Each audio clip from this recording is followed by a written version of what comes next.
Yo, so here we go, another LEX-LOG. We're only a few days away from the show now. It's been a bit manic. Running the business, dieting, prepping, doing front loading of the carbs, so a little bit happier because we're full of energy. But it's all go, go, go. So getting this fitted in, just on my way to go and get hair sorted and groomed, starting to look a bit like a caveman. I haven't had time to do jack with all the stuff going on. So I thought I'd squeeze this one in on my way to the gym and the hairdressers. So I'm going through those questions that you logged up on the Facebook page. Facebook links are always at the bottom of the videos, guys, so if you've not been on there, get on there. Get your questions up on the threads when you see me popping up saying there's another LEX-LOG coming. So the first one I'm going to go with is a question regarding, is a carb a carb? Is 50 grams of carbohydrate 50 grams of carb, was the question that was asked. Well, 50 grams of dry, uncooked weight of carbohydrate is not 50 grams of processed carbohydrate by the body. No, they're not the same thing at all. So the weight, say 120, for argument's sake, call it 100 grams to make it simple. 100 grams of, as a standard rule, like a jacket potato, is not 100 grams of carbohydrate. It's 23 grams of carbohydrate. So don't get confused on that front. That's pretty simple. You should be able to look all this stuff up with regard to the nutritional side of things, and when you are in a diet, it's useful to know the per 100 grams carbohydrate content of something, because you can be clever with your food so that you can end up having bigger portions of certain carbohydrate types than other carbohydrate types.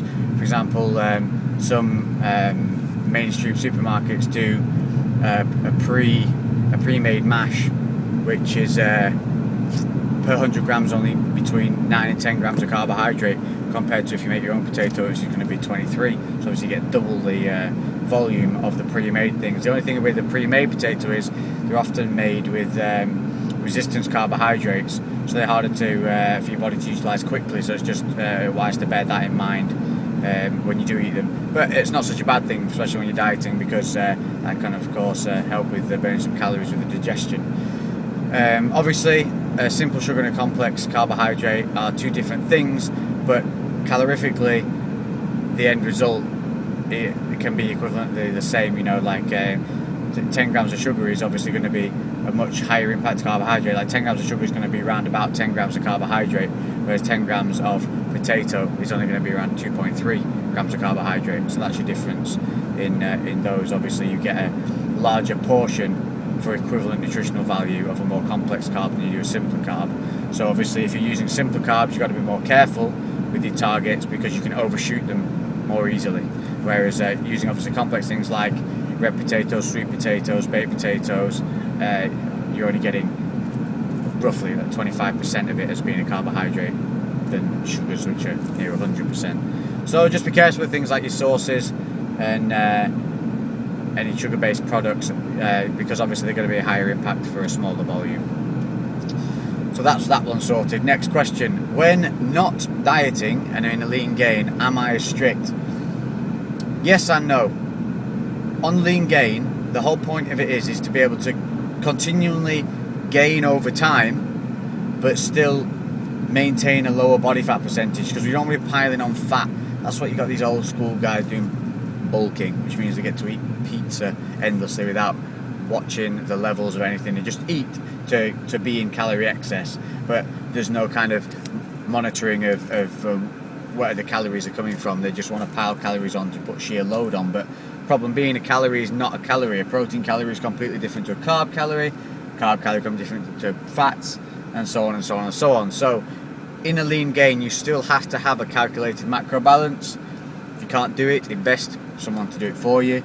And what they'll do is they'll put you in a beneficial surplus that your body can utilize to help you grow, whilst not putting so much excess into your body that it's in surplus all the time, requiring you to store it as fat. That's what we don't want, because I mean, all that's going to happen is if you gain loads of fat on top of a bit of size, you're just going to have to strip that fat down, at the risk of maybe burning up some of that hard-earned muscle that you've put on underneath. So yes, when I'm in a lean gain, I'm not as strict, but I do still weigh all my food. I do still have very precise calculated macros tailored to my lifestyle my body type, my training, activity levels, everything is still taken into account, everything is still calculated, still monitored. But the difference being, if I want to go out for a meal on a Saturday night, I can guesstimate what that meal provides me, and I can leave an allowance that I know is going to be within roughly 10% of what it actually is. When you're coming into the difference of doing the shows and stage time and whatnot, obviously you've got to be way more on the money, because you're looking at finite details. But when you're in a lean gain, you can always have, as I provide my clients with, pullback days. So if they've overindulged on a previous day due to, you know, someone's birthday or something like that, or going out, then they can always pull back for a few days, lose that water retention that they've maybe caused, help bring them back onto a level where they're happy with the visual look of themselves again, and then boom, straight back onto the calculated targets. So, you know, it's still well monitored and still very calculated, but it does leave you that little bit more leeway for going out and just guesstimating every so often. You wouldn't want to be doing it every day, because then you're not being consistent, but you also want to be able to have that happy balance of being able to have a night out on a Saturday where you go for food, whatever it is you like to enjoy, maybe popcorn in the cinema or whatever. I mean, but to be honest, you can find a lot of stuff that's been logged anyway by somebody who's gone to the effort to find the nutritional details of most of the foods out there. So, you know, before you're going somewhere, check it out. Certain places, certain restaurants, food is actually on a lot of the apps that you can get that track your food. So it's not always that difficult to actually go out and eat, because you can, when you're in a lean gain, obviously you can just log it as being as a portion, a set portion size. Whereas when you're in a strip, you need to know the exact weight, because the portions are never exactly as they are. Which actually just gives me one more point to make. When you're doing these diets, one main thing is, if you like your bread, wholemeal breads and things like that, always weigh the bread, because it is always less than what they think it is on the packet. Like, they'll often estimate that each piece weighs like 33 grams or something, and they all the time consistently, I see it, they're like between 25 and 29, which through your day, through your allowances when you're in the deficit stages, is makes a big difference, because you can end up actually only eating 1.5 slices of what they think it is. What they're calling two slices is actually comes up nutritionally when you weigh it as only being 1.5 of what they're equating it to.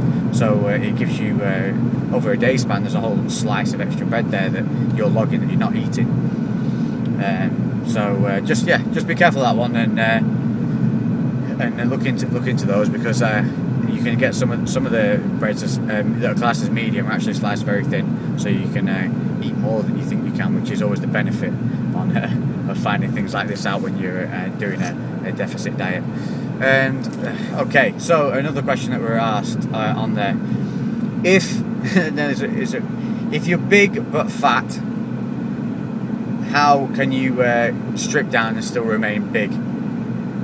Well, here's the thing: if you're big and you're fat, you've got excess fat because you're calling yourself fat already. Okay, so I'm assuming that you're bulky, can't see your abs, and your body fat percentage is high. That pretty much means some of that size is going to go, because it's not good size, it's not true size, it's not good weight to be having on there. So when you strip down, regardless of whether you're fat, thin or whatever, when you strip down, you should have been provided with whoever's tailored things or whatever, with a diet which supports your current muscle mass and strips your body fat. Anything else that's given to you that puts you in such a deficit that you're just losing weight is wrong. Because if you're losing weight, what are you losing? Are you losing water, fat, muscle? What? It should be tailored to make sure that you're only losing what you want to lose, which is the fat and excess water. You do not want to be chewing muscle, which a lot of cookie cutter plans do. So, being big and wanting to strip down and stay big, you're only going to stay big if underneath you're big. If you're not big underneath, you're not going to be big. But what is the point in being an untrue mass? You're better off stripping down, seeing your true frame, and then building on that. The biggest and best thing you can do for yourself is be your own worst critic. Kick your own ass at things. Make sure that you don't bullshit yourself and ignore areas that are weak, which so many do. You know, someone's got good arms, so ignore the fact they've got a gut. It's irrelevant. You've got to be a complete package or you're no package at all. You know, there's so many guys walking around who want to look good in, you know, only think they look good when they're in a jumper.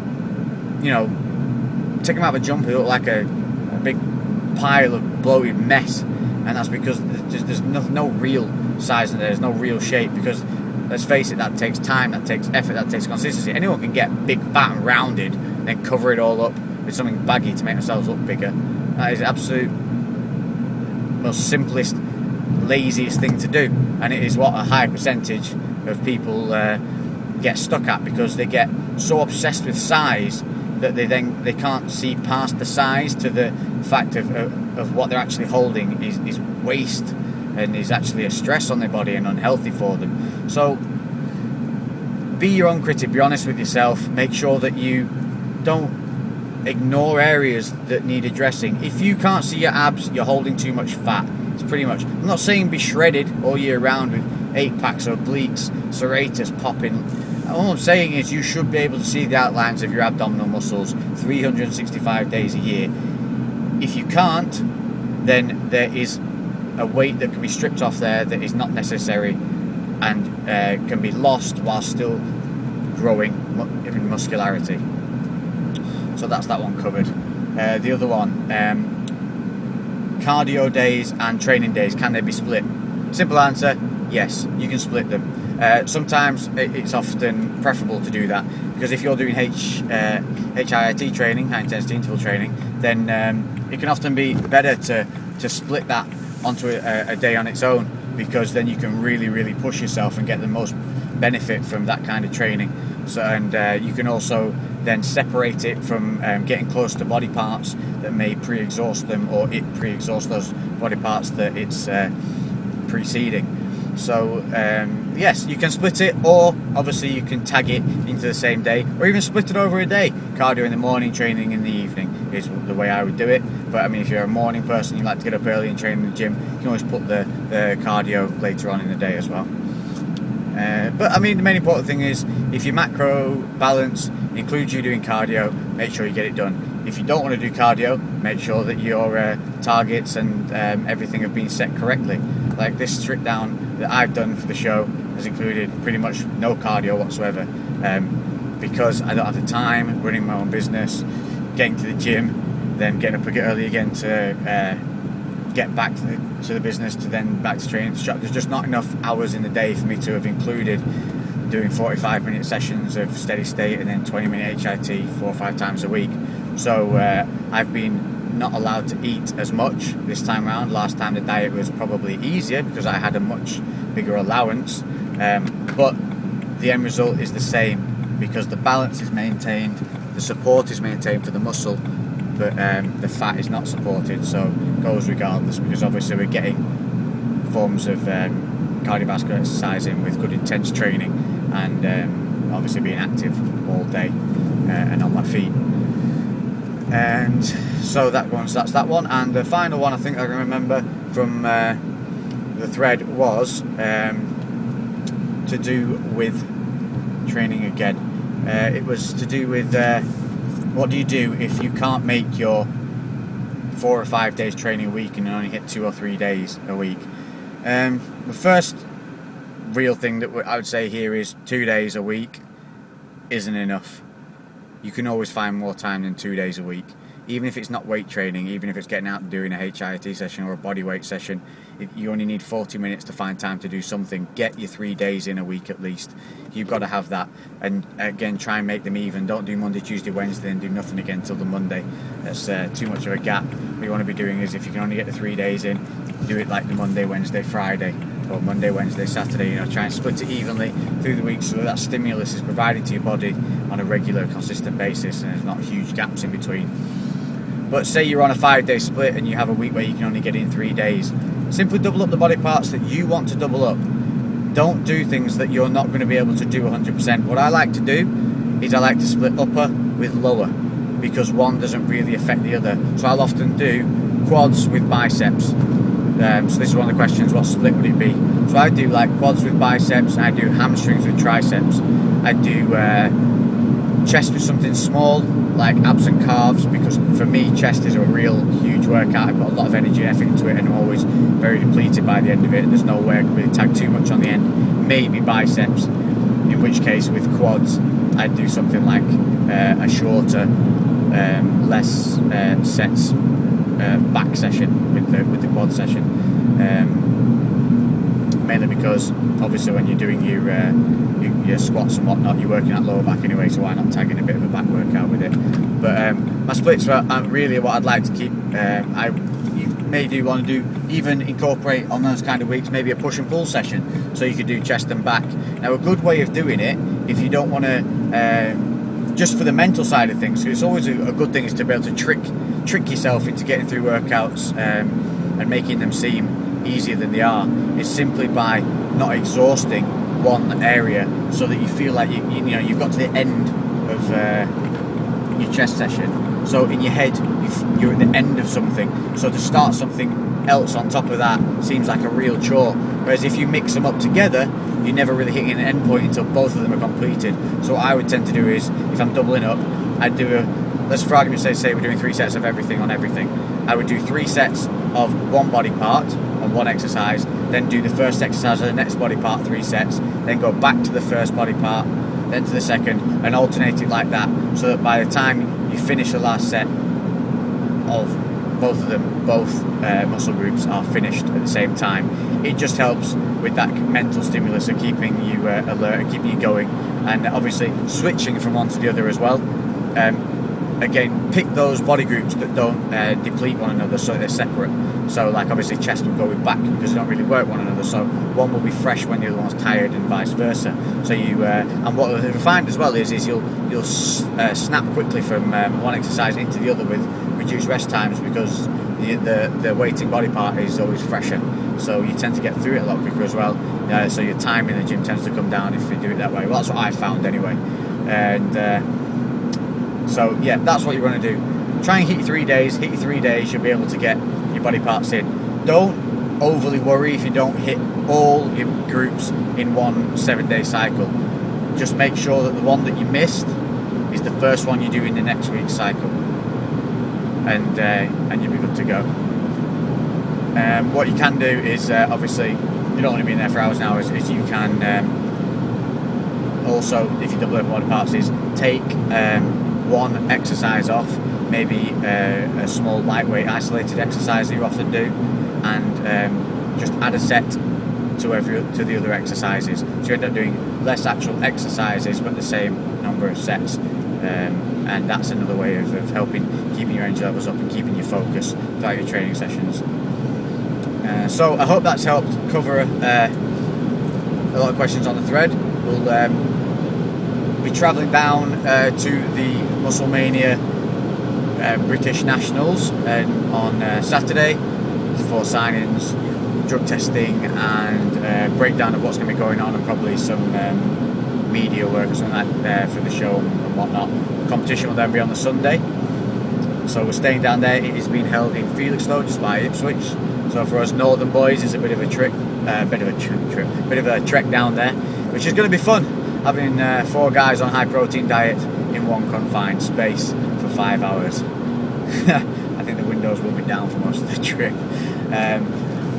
We hopefully get a lot of the trip and the build up to it logged up, and get a good couple of videos coming up in the next few weeks.